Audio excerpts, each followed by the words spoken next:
হনুমানজি সম্পর্কে মহাকাব্য মহাভারতে একটি অধ্যায় রয়েছে, যেখান থেকে আমরা জানতে পারি তিনি মহান যুদ্ধের সময় একটি কেন্দ্রীয় ভূমিকা পালন করেন এবং তিনি পাণ্ডব রাজকুমার অর্জুনকে সাহায্য করেছিলেন। রামায়ণে ভগবান হনুমানের ভূমিকা এবং ভগবান রাম ও সীতা মাতার প্রতি তার ভক্তি সম্পর্কে আমরা প্রায় সবাই জানি। মহাভারতে ভগবান হনুমানের দুবার উল্লেখ পাওয়া যায়। একবার যখন তিনি পাণ্ডবদের নির্বাসিত করার সময় ভীমের মুখোমুখি হন, এবং আবার যখন তিনি কুরুক্ষেত্রের যুদ্ধের সময় অর্জুনের পতাকায় অবস্থান করে অর্জুনের রথকে রক্ষা করেন। তাহলে কেন হঠাৎ করে হনুমানজি কর্ণকে মারার জন্য দৌড়েছিলেন? কি এমন ঘটেছিল সেখানে? জানবো আজকে আমরা এই ভিডিওটির সাহায্যে। পুরাণে যে চিরঞ্জীবীর কথা জানা যায় তাদের মধ্যে অন্যতম হলেন হনুমানজি, অর্থাৎ অমরত্ব লাভ করেছেন এমন 8 জনের কথা পুরাণে পাওয়া যায়।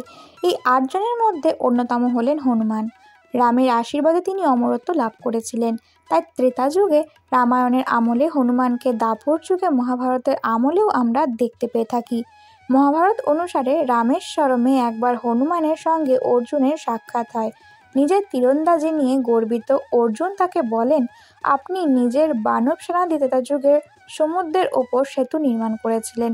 আমি যদি আপনার জায়গায় থাকতাম তাহলে একা হাতে শুধু তীর ছুঁড়েই এমন সেতু তৈরি করতে পারতাম যা দিয়ে সবাই অনায়াসেই সাগর বেরোতে পারত।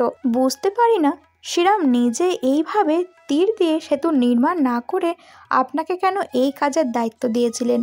এরপর অর্জুন তীর দিয়ে সেতু তৈরি করলে হনুমান রামের নাম নিয়ে সেই সেতুর ওপর প্রথম পা ফেললেন। হনুমানের প্রথম পদক্ষেপে ওই বীজ কাঁপতে শুরু করে। দ্বিতীয় পা ফেললে সেতু ভাঙার মতন আওয়াজ হয় এবং তৃতীয় পা ফেললে জল রক্তের মতন লাল হয়ে যায়। হনুমান অর্জুনকে বললেন যে এই সেতু তার আর ভার বহন করতে পারেনি, তাই পরাজয় ঘটেছে। কিন্তু অর্জুন বললেন যে কথা মতো সেতুতে 3 পা ফেলতে পেরেছেন হনুমান, তাই হনুমানকেই আগুনে প্রবেশ করতে হবে। অর্জুনের কথা মেনে নিয়ে ভগবান হনুমান আগুনে প্রবেশ করতে গেলে সেখানে উপস্থিত হয়ে তাকে আটকান শ্রীকৃষ্ণ এবং বলেন যে তিনিই সেতুটিকে ভেঙে পড়া থেকে আটকান, না হলে হনুমানের প্রথম পদক্ষেপে বীজটি ভেঙে পড়ত। এই কথা জেনে হনুমান ও অর্জুন দুজনে নিজেদের ভুল বুঝতে পেরে দুঃখিত হন। কৃষ্ণের কাছে ক্ষমা প্রার্থনা করেন তারা দুজনেই। তখন শ্রীকৃষ্ণ বললেন, যেখানে যা হচ্ছে সব তার ইচ্ছাতেই হচ্ছে। তিনি কুরুক্ষেত্রের যুদ্ধে হনুমানের সাহায্য প্রার্থনা করেন। তিনি হনুমানকে বলেন অর্জুনের রথের ওপর তার পতাকা ধরে বসে থাকতে। এখানে বসে হনুমানজি কৌরব এবং পাণ্ডবদের মধ্যে যুদ্ধ দেখছিলেন।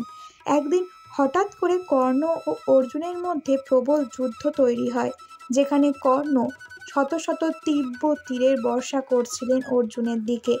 এতে শ্রীকৃষ্ণের কবচটি ধ্বংসপ্রাপ্ত হয়, ফলে কর্ণের দিক থেকে আসা সমস্ত তীর এসে লাগছিল শ্রীকৃষ্ণের গায়ে এবং তিনি খুব খারাপভাবে বিদ্ধ হচ্ছিলেন।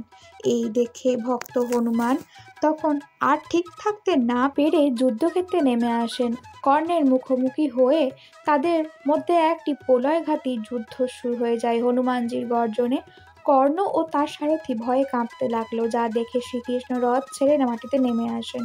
হনুমানের গায়ে দক্ষিণ হস্ত স্পর্শ করিয়ে শান্ত হতে বলে, না হলে হনুমানের ক্ষিপ্ত আগ্নেয় চক্ষুতেই কর্ণ ও মহাভারতের বাকি রথী মহারথীদের মৃত্যু ঘটত। তাই এতে বোঝা যায় হনুমানজি কে এবং তার ক্ষমতা কি।